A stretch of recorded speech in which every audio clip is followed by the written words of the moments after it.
प्रेक्षको नमस्कार. द हायवेच्या माध्यमातून वेगवेगळ्या क्षेत्रात नाविन्यपूर्ण काम करणारी मंडळी आम्ही माध्यमांसमोर आणत असतो. प्रत्येकाच्या आयुष्याचा एक ग्राफ असतो. कोण शैक्षणिकदृष्ट्या उज्ज्वल असतं, कोण व्यावहारिक ज्ञानाच्या दृष्टीने उज्ज्वल असतं.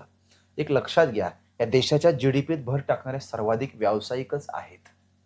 पण काय होतं आपल्याकडचे एक असं आहे का नाही, विशिष्ट क्षेत्रातलाच ग्लॅमर दिलं जातं किंवा हा माणूस आहे म्हणजे खूप भारी, म्हणजे कलेक्टर आहे म्हणजे खूप भारी आणि पाणीपुरीचा ठेला चालवणार आहे म्हणजे अरे ठीक आहे नॉर्मल.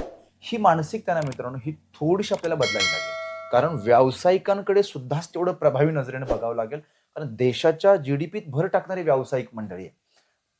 व्यवसाय करणं एकतर सामान्य बाब नाही, प्रत्येक क्षेत्रातली आज स्पर्धा आहे. ही सगळी स्पर्धेचा एकत्रित विचार करून सुद्धा आयुष्यामध्ये व्यवसाय करणं आणि त्यातून देशाच्या जी-डी-पीत भर टाकणं, हे सगळं काय असतं?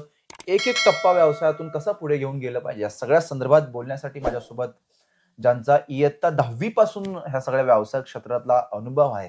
कोण काय शिकले आणि कोण काय मिळवते हं. ह्याच्याशी मला काही देणं घेणं नाही. बरं, बरं. मी माझा व्यवसायाला एक आधारस्थानाने देव मानतो. हां, हां. मला माझ्या बिझनेसवर खूप प्रेम आहे. जेवढं माझ्या फॅमिलीवर प्रेम आहे, हां. तेवढं माझ्या बिझनेसवर मला खूप प्रेम आहे. मी एखाद्या वेळी घरात टाइम देऊ शकत नाही, पण हं. मी माझे जे ड्रायव्हर लोक आहेत, हं. माझ्या माल देणाऱ्या पार्ट्या आहेत, हं. त्यांची अडचण होऊ नये, माझ्यामुळे एखाद्या ड्रायव्हरला अडचण येऊ नये, एखाद्या पार्टीला अडचण येऊ नये. हं. माझ्यामुळं एक 5-25 लोकांच्या फॅमिली चालतात. मी एखाद्या मिसेसला, आईला समजावून सांगू शकतोय, हं. किंवा तू थांब आजच्या दिवस हे काम आपण उद्या करूया. पण मी ड्रायव्हरला रिक्वेस्ट करून त्याला दुखावणं हे मला जमणार नाही.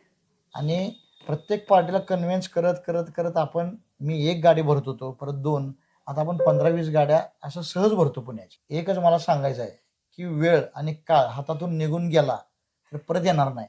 तुम्ही जर एखादा चान्स दिलाय देवानं किंवा वेळ चांगली आल्या आणि तुम्ही म्हणला नको आज कंटाळा आलाय उद्या बघूया, आणि उद्या पण तो चान्स हातातनं जातो, तेव्हा तुम्ही देवाला किंवा ईश्वराला म्हणू शकत नाही किंवा मला कालचा दिवस परत दे. कालचं खरोखर चांगलं होतं ना, आज जरा काही योग्य वाटत नाही.